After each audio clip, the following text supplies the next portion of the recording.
You're listening to Recovery Queen Melissa Presents Tales from the Trap. I'm your host, Melissa McMillan. I'm a recovering addict, a human trafficking survivor, and yes, a human trafficking convict. I spent 20 years living in active addiction, experiencing things most couldn't imagine. This podcast is where we tell the truth about the streets, about the system, about survival, recovery, trauma, and the people who never made it out. These stories are raw, real, and sometimes they're hard to hear, but you know what? They matter. This is Tales from the Trap. Hello, and we're back on Tales from the Trap. I am your host, Melissa McMillan, and when you see this episode, I hope it'll be up by tomorrow or I'll be very upset. It'll be Tuesday, September the 30th, 2025, and in my country of Canada, that means it is Truth and Reconciliation Day. I'm not going to call it Orange Shirt Day, but people recognize it as that. We wear an orange shirt to signify truth and reconciling the atrocities that our Indigenous people had perpetuated on them by our government and the Catholic Church and then everybody else. Right? Yeah. So I just want to say I do not speak for Indigenous people. My mom has Indigenous heritage, but I was raised as a white girl. The only reason I have a passion personally for issues that Indigenous people face every single day in our country and all of North America, in Australia as well, they have a very similar history when it comes to Indigenous people over there. And I just find it fucking deplorable, obviously, but it's fascinating that it's just, anyways, I got a passion for it because Indigenous people, when I was on the streets, pregnant with Aria, the first time I was on the streets, and I was alone this time for about a year almost. It was Indigenous families that took me in and let me sleep on their couches, and made sure that I wasn't sick because I was pregnant. And I talk about it more in a spoken word that I'm going to share with you. But yeah, so I don't speak for Indigenous people. I believe that no matter how big or small your platform is, and I don't have a huge platform at all by any means, but I have a bigger platform than a lot of other people I know, and I will use my voice for good. Amongst all the stupid, silly shit, this is all about raising awareness and advocating and just giving a voice to something that deserves a voice. So I wrote everything down because this is too important. I don't want it to be all off the fly. There will be parts that obviously I will go in and elaborate on things and go off script, but I'm going to read a lot of it because I think the information is important and I didn't want to come in here with nothing. So before I share anything today, I want to pause. I am coming to you from Northern Ontario on the traditional and ancestral lands of Anishinaabe people, specifically the Atikameksheng Anishinaabeg. These lands have held stories far older than the country we call Canada. The lakes, the pine trees, the rock faces, they've witnessed generations of people who lived here long before roads were carved or borders were drawn. So, like I said, when you see this, it'll be September the 30th, Truth and Reconciliation Day. Many know it as Orange Shirt Day. This day asks all of us, especially settlers, non-Indigenous Canadians, to pause and remember.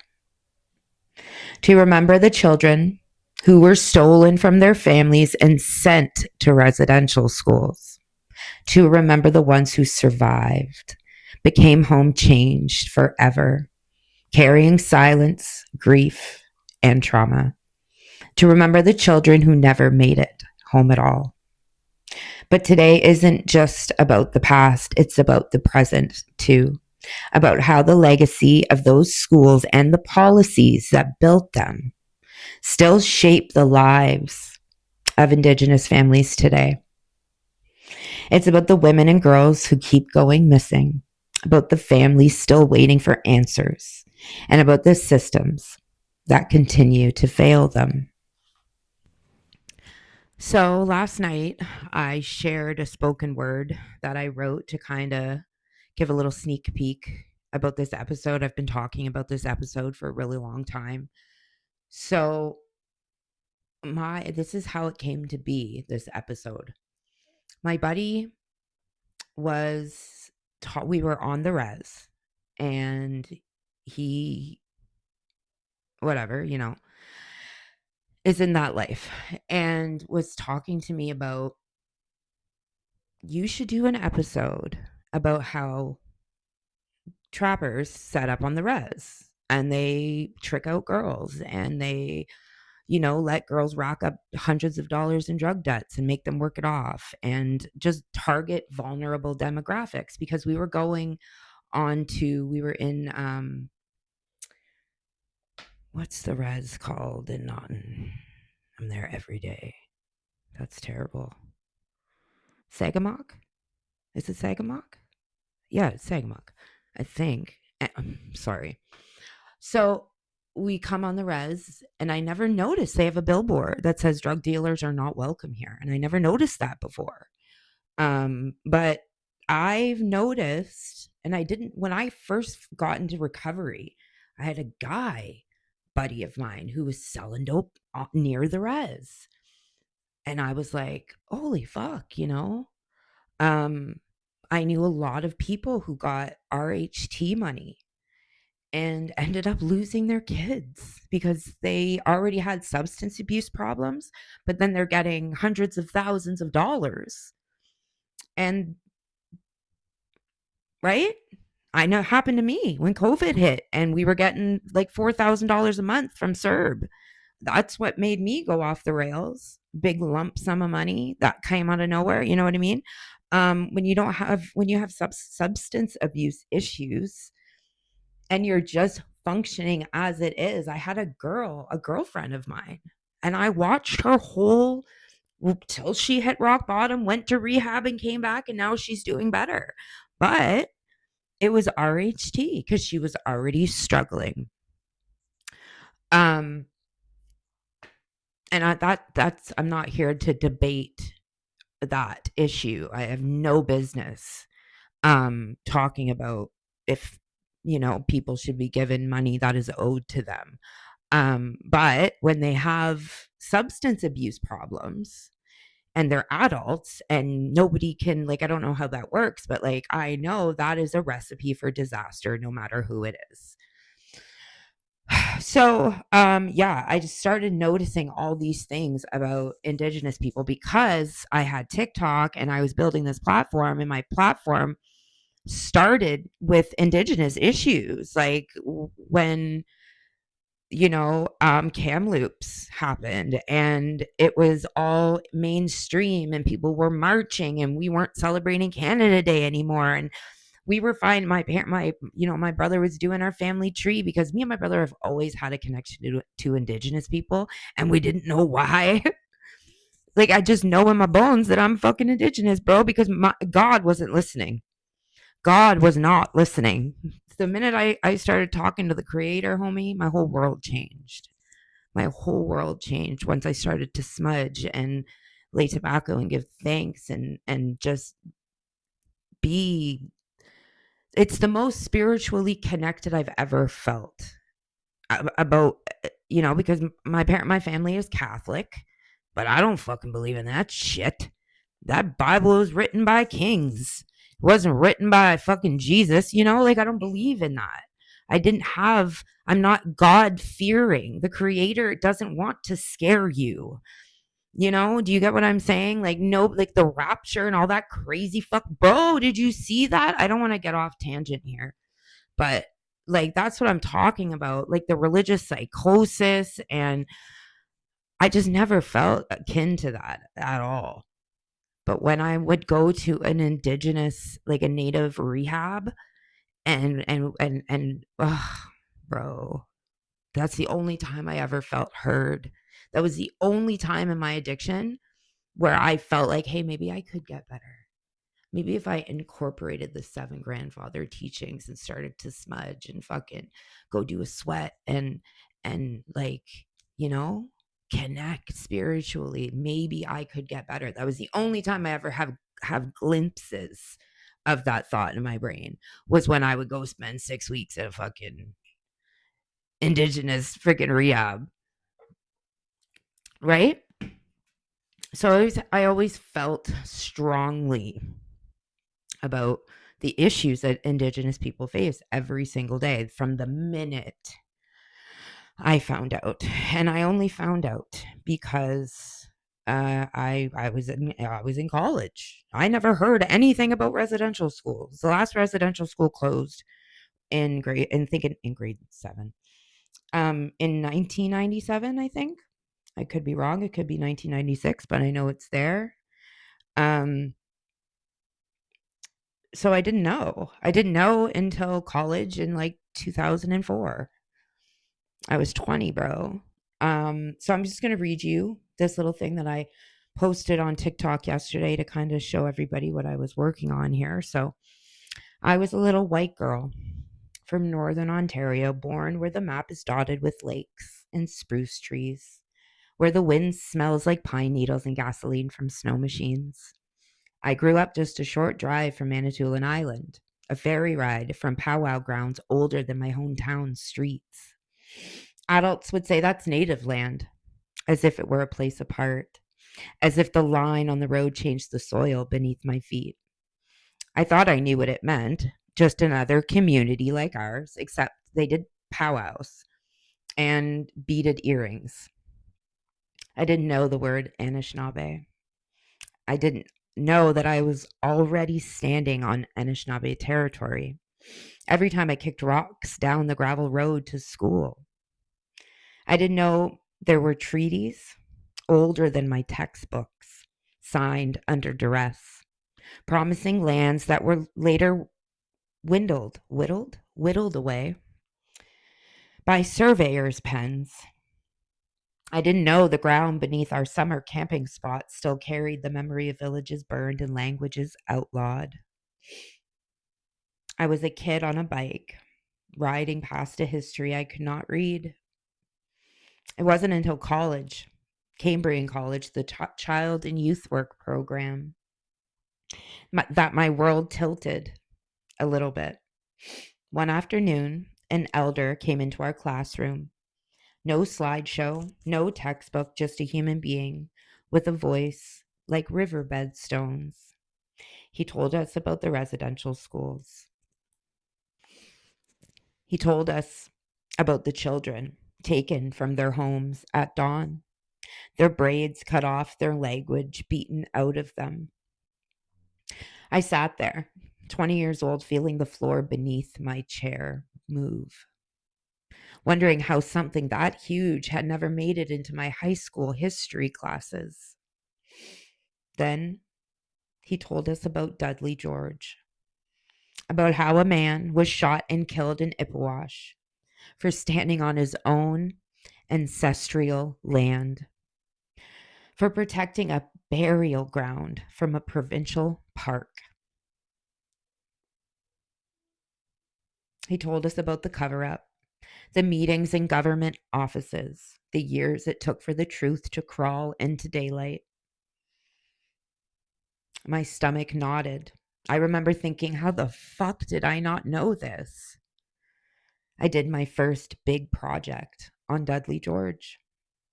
I stayed up late in the library reading court transcripts, reading the inquiries, finding like crime scene notes from my own backyard. For the first time, I saw the cracks in the story of Canada that I had been taught. The myth of fairness, of order, of polite democracy. I realized whole chapters had been left out, the ones written in blood and in silence. That same year, I learned how to make moccasins.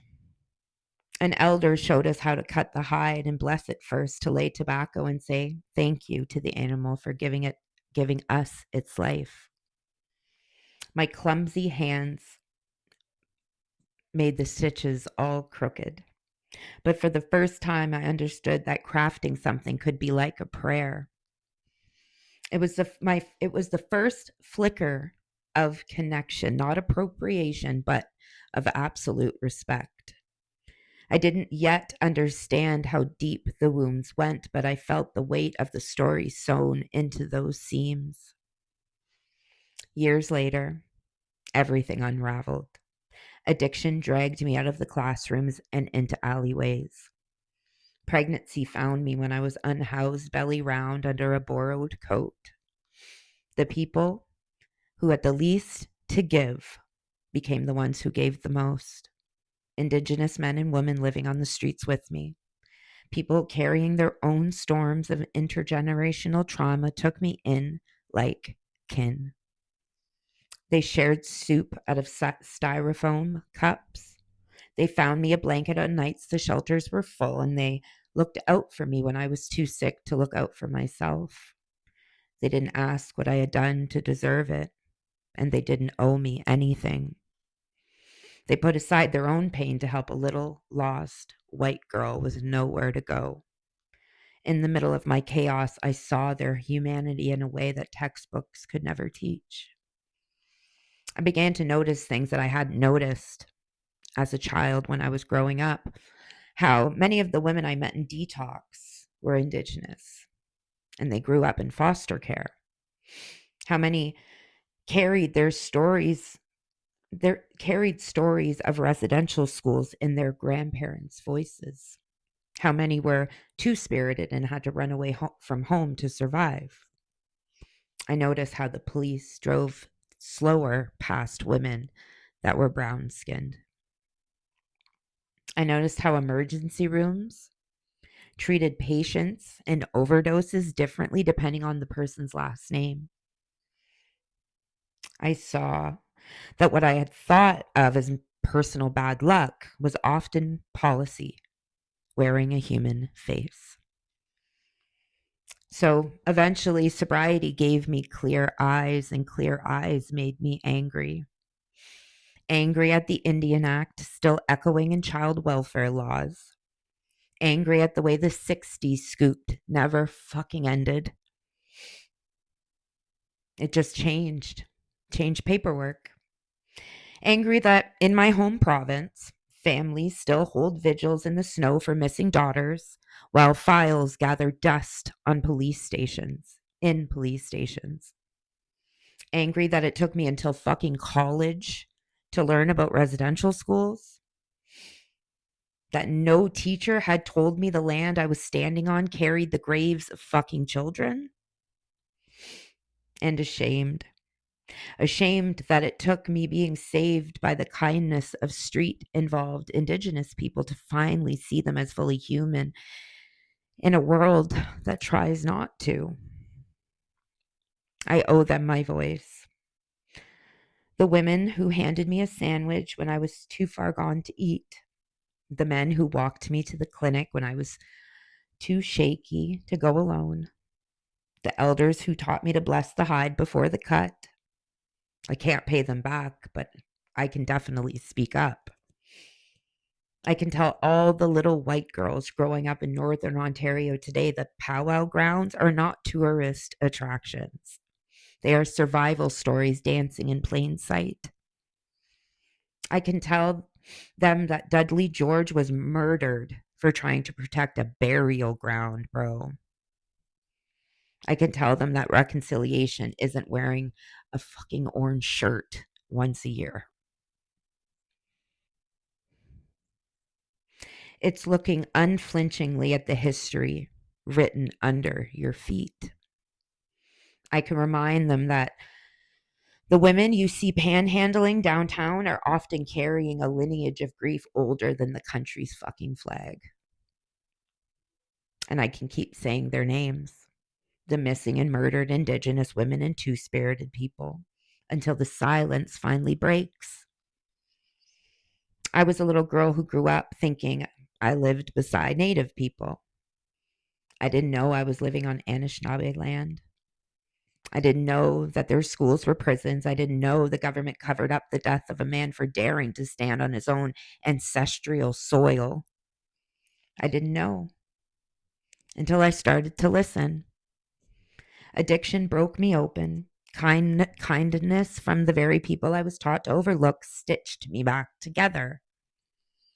Now, sober and awake, I see them as they always were, beautiful humans. Humans and deserving of justice, of healing, and of a future that doesn't hurt to live in.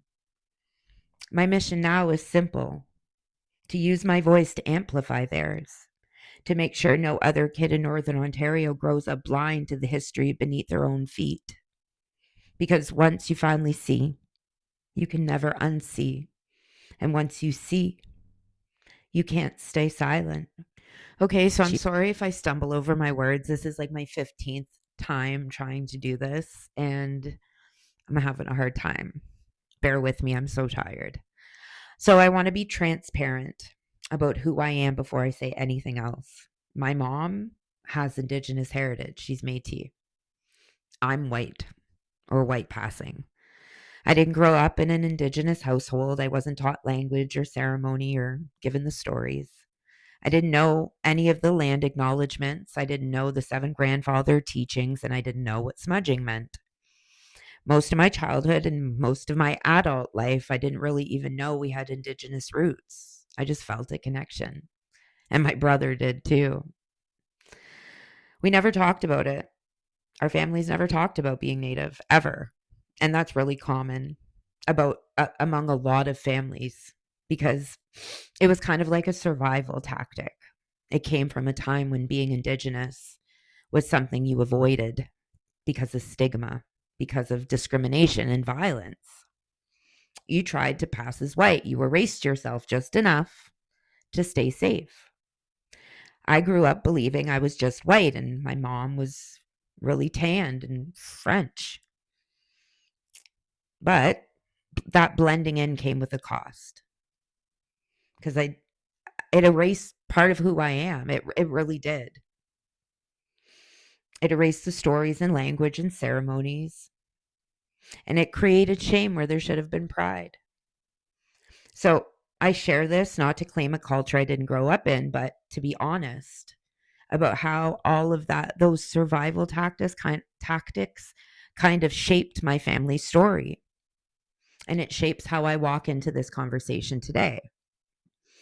When I finally entered into recovery 4.5 years ago, I felt like a hollow shell. I was spiritually bankrupt. I had no faith left in anything, not in myself, not in other people, and not even in God. I didn't believe in anything at that point. For years, I kept praying to a God I couldn't even feel. I felt like my prayers were hitting the ceiling and landing on the floor. The only time I ever felt truly heard or accepted were during those days where I was in an Indigenous treatment center. It was something about the way those places were run, the warmth, the lack of judgment, the focus on the whole person. It was just different. And it wasn't just the program, it was the people.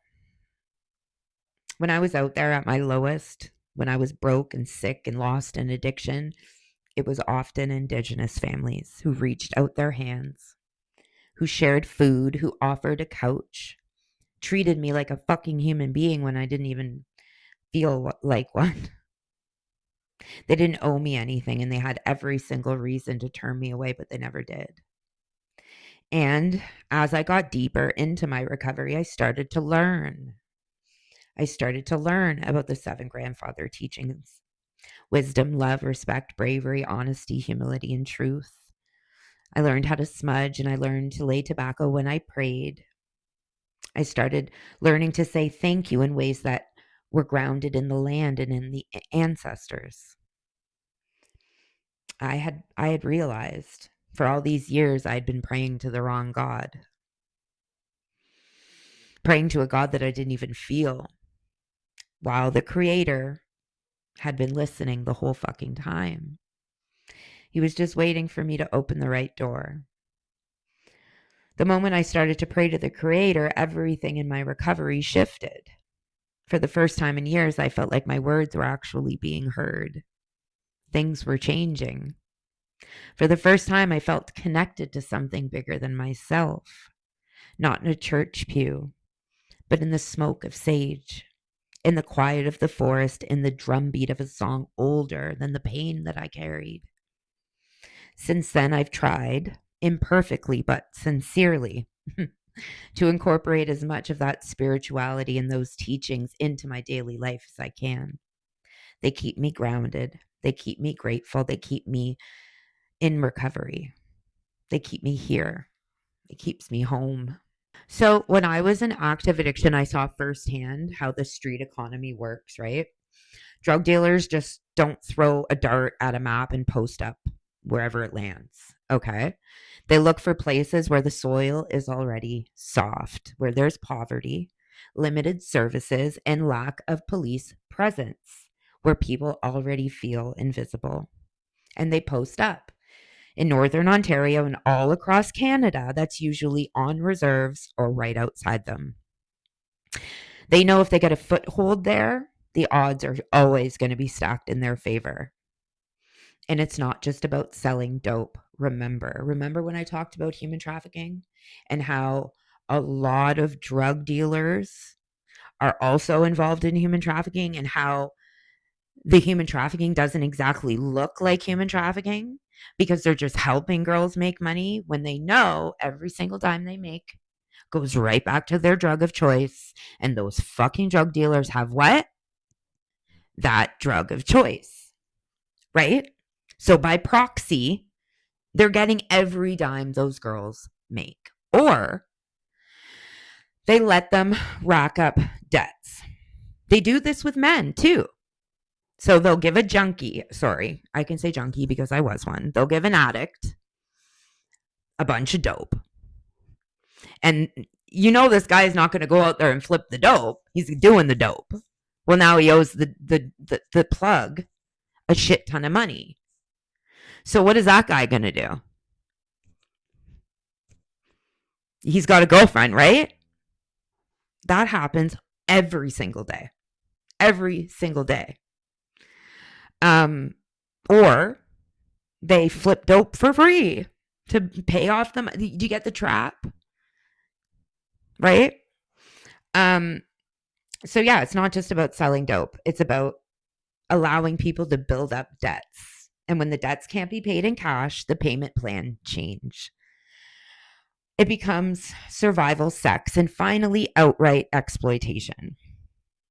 So I've watched that line in the sand disappear many times. Okay. I watch these men exploit. I used to watch these guys exploit women every single day out there. So I've seen women who were once just users end up being controlled, trafficked, and trapped, all because someone figured out how to turn their pain into profit. For Indigenous women and girls already let down by the child welfare system, already disconnected from community because of the foster care system, already carrying generational trauma, the trap snaps shut even faster. And it's often invisible to the outside world until it's too late. That's why I love the fact that I went to Sagamok and there was a big billboard. Like, not like that's a deterrent or anything, but like it lets them know, like, you're not welcome here and we're fucking watching for y'all. You guys aren't just gonna post up in my fucking on my res, bro, and ruin lives and give out poison and kill and like, because the drugs have changed, the response has to change, because like crack is one thing and like it's still poison, but like these guys are selling death. Fentanyl is fucking killing everybody. And generations are losing their fucking parents. My friend's who's Indigenous, she's gone now. 3 little boys adopted out. 3 little Native boys adopted out. Like, it happens every day and it fucks me up.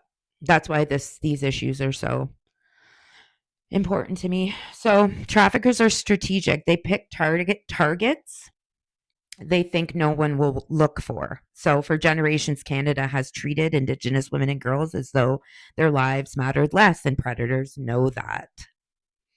They know Indigenous girls are overrepresented in foster care, and they're often disconnected from culture, from protective family supports.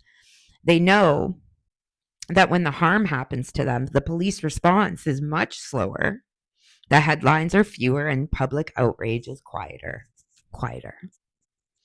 That is why Indigenous women and girls are overrepresented in human trafficking cases across the fucking country. I didn't know that. I didn't know that until I wrote this shit down, before I Googled a bunch of shit and put this shit together. I didn't know that. Yeah, it's not random. It's the direct outcome of systemic inequities. That's a good line. It's the direct outcome of systemic inequities. Right? So, truth and reconciliation can't just be about history books or government apologies. It has to mean taking action today to save lives today. It means demanding that every missing Indigenous girl is treated as a fucking emergency. Because it is.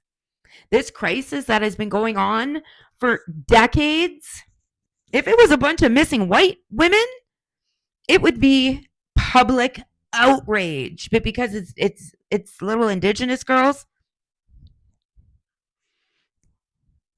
you know, it fucks me up, bro. It fucks me up. And it fucks me up. Like, these guys, these cops get these missing person reports and they see the Indigenous last name, and I swear to God, they just treat it differently. Okay. So it means demanding that every single missing Indigenous girl is treated as an emergency. It means supporting harm reduction programs that actually meet people where they are. It means building safe housing and shelters that are culturally rooted. It means investing in trauma-informed care for survivors and in prevention so there are fewer victims in the fucking first place. It means amplifying Indigenous voices, especially the mothers and grandmothers who've been screaming for decades to bring their girls home. The Indian Act 1876, a piece of paper that pretended it could shrink an entire people to a paragraph. It told them who was Indian enough to count, who would be stripped of that title for marrying the wrong person, who could vote, who could own land, who could even leave the reserve without a pass. It outlawed the ceremonies, the drum, the pipe, the sun dance. They called sacred fires illegal gatherings. That was the first wound, a legal cut that still bleeds into the present. Then, the trucks. They would arrive before dawn. Doors slam like verdicts. A mother wakes to the sound of boots on her front porch. She reaches for her child's wrist, but another hand pulls it away. We're in 1953. We're in 1962. We're in 1971. The calendar keeps changing, but the story does not. The children stand in a line outside the school. They are 7, they are 5, and one of them is 3. They clutch each other's sleeves because no one told them that this would be the last morning that they speak their own names aloud. The nun cuts their braids. The scissors make a dry sound as if it's cutting through more than just hair. Black and brown clippings fall to the floor like nests torn from branches. A boy opens his mouth to say his grandmother's word for home. The strap comes down on his knuckles before the syllable can even leave his tongue. You speak English here. A girl whispers her brother's name cupped into her hands that night as if maybe God will hear it there. The classrooms smell of chalk. The beds smell of bleach and cold metal. Supper, thin soup, and cold stares. Prayers in a language that the children don't even know. Winter sneaks through cracked window panes. The wool blankets scratch instead of warm. Some nights, you can hear muffled screams. Most nights, muffled sobs. They echo down the hallway long after lights out, 100 small throats trying not to make a sound. The bell rings at dawn, and they march again, hollow-eyed, into another day of forgetting who they are. The letters that they write home never reach. The letters their mother sends never reach them either. Some children, they disappear into the infirmary and never return. The rest learn not to ask where they went. Outside, the snow covers small graves. Inside, silence covers the rest. We speak of this in past tense in textbooks, but the survivors, for them, it's always in the present. The sounds of the scissors, the strap, and the night bell still rings in their bones every time they close their eyes. And as if that weren't enough, the state comes again in the 60s, in the 70s, and the 80s, and they call it the Sixties Scoop. Social workers in station wagons this time, pulling babies from their mother's arms, calling it protection, calling it progress, placing them in white homes, far from their people, far from their nations, changing their names, teaching them that love meant distance from their own people. It became a pipeline: cradle, foster care, stranger's living room, concrete city blocks where no one knew their clan or their song. Another entire generation uprooted before it could grow. Then we fast forward, and the womb is still open. The missing and murdered Indigenous women and girls and two-spirited people. Posters on lampposts, names read aloud at vigils, families standing in the snow outside police stations because the file says runaway when it should say urgent. The numbers read like an endless obituary. 5% of the female population, nearly 1 in 4 women murdered or missing. If those numbers belonged to white suburban daughters, the whole country would be on fire. But these women live in the blind spot of our nation's conscience. Trauma has a smell, you know. The antiseptic halls of those schools, the mildew of foster basements, the stale beer in apartments where hope moved out long ago.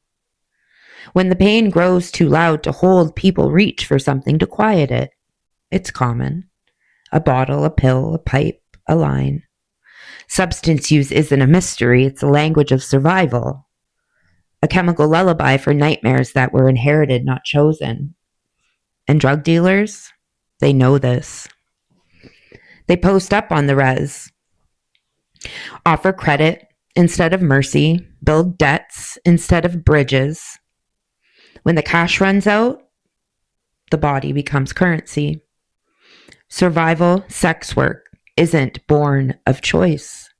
It's born of unpaid trauma bills, of a justice system that won't protect you, of a healthcare system that sees the overdose before it sees the woman. Systemic racism rarely wears a hood. It wears a lab coat or a badge or a suit. It's a nurse ignoring pain in the ER, a cop writing lifestyle choice on a missing persons file. It's a judge delivering a sentence without reading the person's history. Courtrooms, clinics, child welfare offices. The past keeps echoing, turning policy into punishment, turning poverty into a prison with invisible bars.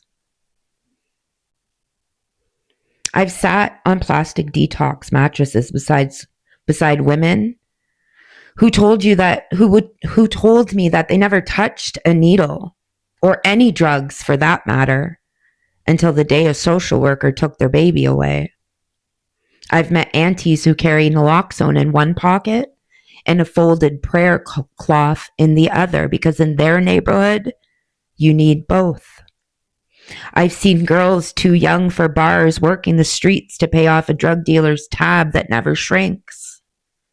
None of them were statistics. They had names and stories and favorite colors. And a system decided they were disposable. This is what intergenerational trauma looks like. Paper laws that outlawed ceremonies, schools that buried languages, social service policies that fractured families, and addictions used as tourniquets for grief. Sex work used as rent for the right to survive another week. It is not a broken culture. It's a culture that was broken into.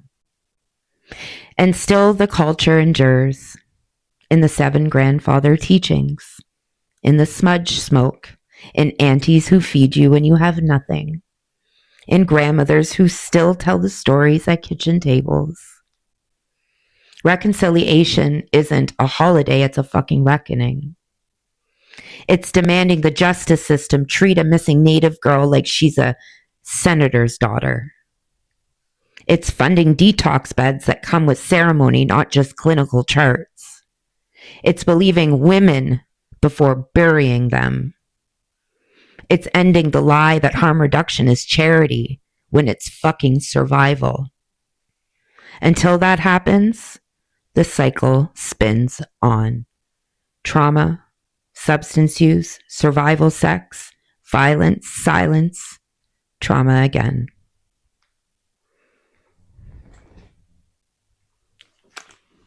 I speak these words because silence has never saved a single girl. I speak because my own recovery was held up by Indigenous hands. Because my own prayers were finally answered when I learned to speak to the Creator instead of the ceiling.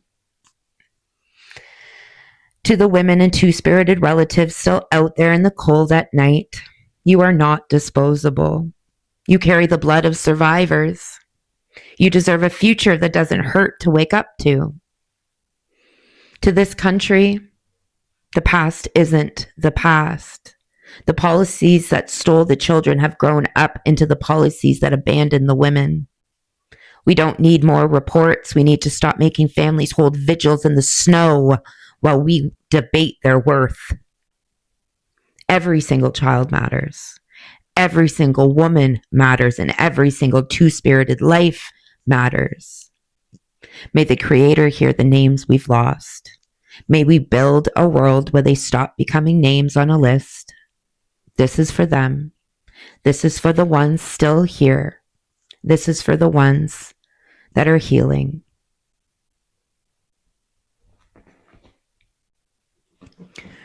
So, as a daughter of a mother with Métis roots, Indigenous roots, I feel a responsibility to speak up.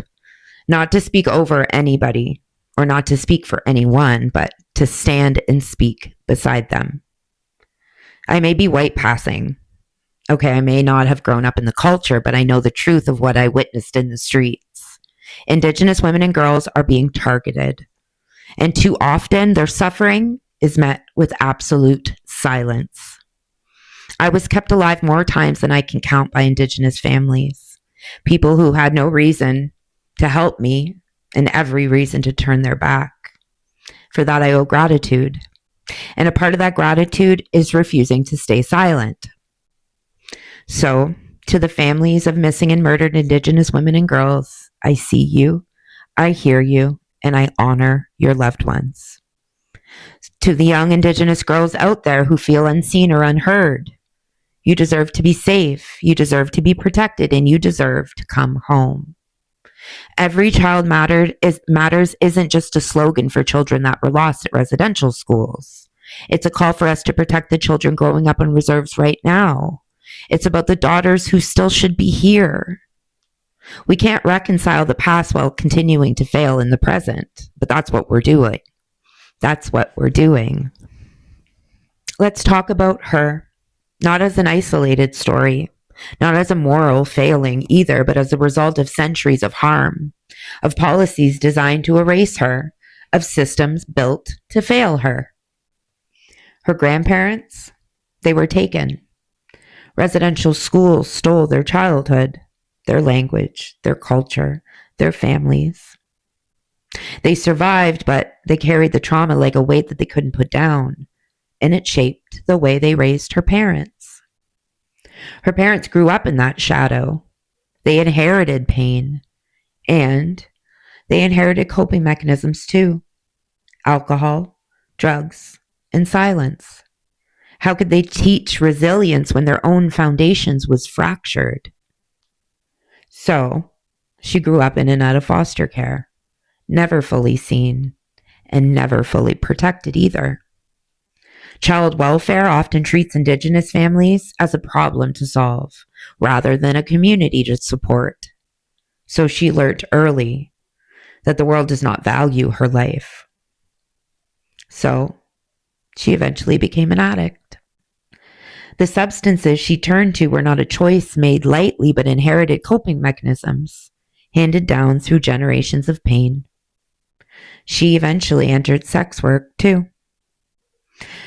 Not because she wanted to, but because her survival depended on it, and she's not alone. Her demographic is the most targeted in the country. Predators like Robert Pickton, the highways lined with missing women, the highway of tears stretching across our land, all of it reminds us that visibility is dangerous. She faces systemic violence every single day. Children removed for being Indigenous, men left to die on Starlight Tours, suicide rates among Indigenous youth higher than any other group, addiction, poverty, trauma, treated as moral failings instead of the legacy of a country that has repeatedly failed her. So I ask you, how can you expect more? How can you expect her to be anything but a survivor when the deck was stacked against her from birth? When every step forward is met with systemic barriers? When every choice is shadowed by history and every path seems already decided? We honor her story when we see the systems, not just the individual.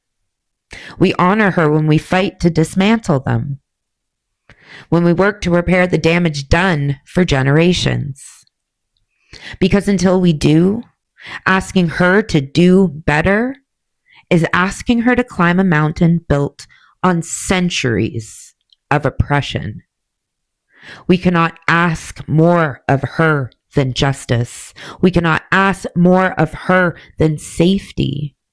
We can, however, ask ourselves, how will we change the world that she was born into? They call it a ride or a tour, but it's not a tour. It's a fucking death sentence. It's a death sentence dressed up in silence. Imagine this. A cop pulls you over and you're drunk, maybe, or maybe not. Maybe you just look the part. Maybe you're just Indigenous and they've been taught to fear you, to fear the brown skin or the long hair and the ancestry that you can't wash off. Handcuffs cold on your wrists, but no charges read. No bookings, no paperwork, just a drive. You're driven past the city lights, out where the concrete ends, where the night is an ocean of black and the wind bites harder than fists. The door opens and you hear, "Out!" No jacket, sometimes not even shoes. Just the snow that swallows your feet whole. That's the tour, that's the joke, that's the policy nobody wrote down but everybody knew. Saskatoon, 1990s, 2000s, Indigenous men, brothers, uncles, sons, frozen. Fucking solid. Found in ditches, found in fields, found with light blue skin, and stories cut short. And still, the headlines bent the truth. They called them drunk Indians. They said exposure. But who put them there? Who turned the key? Who drove the cruiser back warm and empty? And went home to their fucking family dinners? while an Indigenous family got a call that their loved one was found frozen. This is not history, okay? This is not long ago. This is a scar, still raw, still bleeding on treaty lands. Starlight Tours. Tell me, how do you reconcile a system that drives people to their fucking deaths and then pretends it never fucking happened? Because reconciliation without truth is just another ride in the back seat, okay? It's just another road to nowhere. And it's just another body in the snow. So I'm going to come to you with some facts now.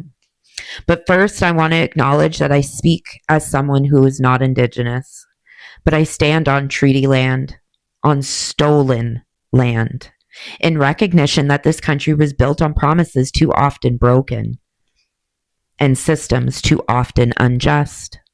I do not claim the stories of Indigenous people, but I share what I have learned. I carry truths that I did not earn, hoping that my voice can help amplify what has been silenced. They call it order, they call it duty, they call it policing. But I listen, I hear something completely different. I hear a pattern of cold indifference, a legacy of harm. Here are some numbers that I carry in my chest, and I share them with humility. Indigenous children make up less than 8% of all children under the age of 15 in Canada. Yet they represent over 50% of children in the child welfare system in foster care. 50%. That's why when people, a lot of the times from other countries, say things on TikTok and other social media apps that social services don't just take children for no reason. In Canada, they take children because they're Indigenous. Be so fucking for real right now. We know this, okay? Sorry. Between 2009 and 2021, nearly 500 Indigenous women and girls were victims of homicide. That is 6 times the rate of non-Indigenous women. 6 times. Okay? In federal prisons, Indigenous people are far overrepresented. They form approximately 1/3 of inmates, though they have a much smaller proportion of the Canadian population. Crazy. Indigenous populations experienced larger declines in life expectancy during COVID-19 years than many non-Indigenous populations. I didn't know that. As of 2025, there are still dozens of long-term drinking water advisories on reserves. In 2025, okay? Dozens. Communities where drinking water isn't safe. Just not safe. Imagine boiling your, just imagine. Okay? I can't with the privilege of this fucking country, bro. These are not abstract numbers. They are maps of what we have done and what we continue to allow. When I walk across this land, I remember the treaties, not as historical footnotes, but as promises, broken promises. I remember the residential schools, children forced apart from their families, their language, their spirits punished, and their culture suppressed. I remember the policies, the Indian Act, Sixties Scoop, child welfare systems that remove children at rates that break families, intergenerational trauma that follows like shadows, no matter how bright the day becomes. I also see where injustice is made silent, where schools don't teach the full truth, when textbooks skim over residential school abuse, when police files close without accountability, when health systems deliver worse outcomes because of racism built into infrastructure, policy, and funding. When in media stories, Indigenous victims become statistics, Indigenous survivors become commentary, not center. As someone who did not inherit this harm, I inherit the responsibility. It is not possible to move forward without looking back. It is not enough to say, I'm sorry, without changing what I do, how I vote, and how I speak, and how I live. So here, from someone who is just learning, here is my commitment. I will learn more. Read books by Indigenous authors.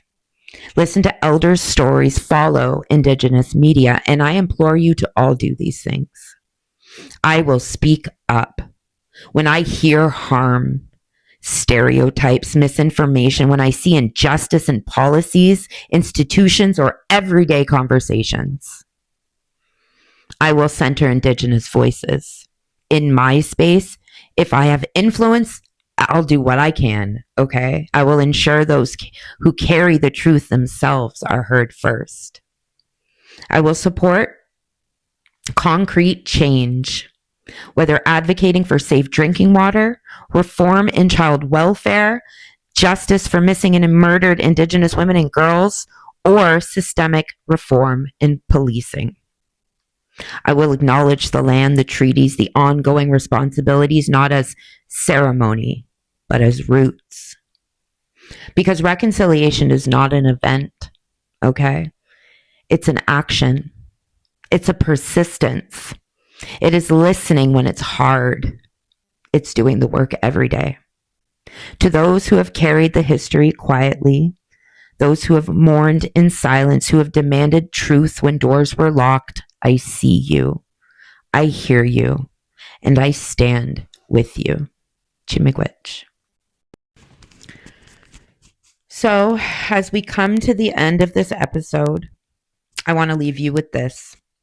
What we've talked about today is not just history, okay? It's right now. It is children being taken at disproportionate rates. It is mothers and sisters going missing and murdered. It is prisons still overcrowded with Indigenous people. It is families still boiling water because safe water isn't guaranteed for them. And it's survivors telling their truth, hoping the rest of us will finally hear them. Systemic racism isn't a slogan. It's not an opinion either. It's in the numbers. It's in the policies. It's in the headlines, the funerals, and the silence. It's the reality that reconciliation without truth is just another broken promise. If you are Indigenous and listening today, I want to say this with respect. Thank you.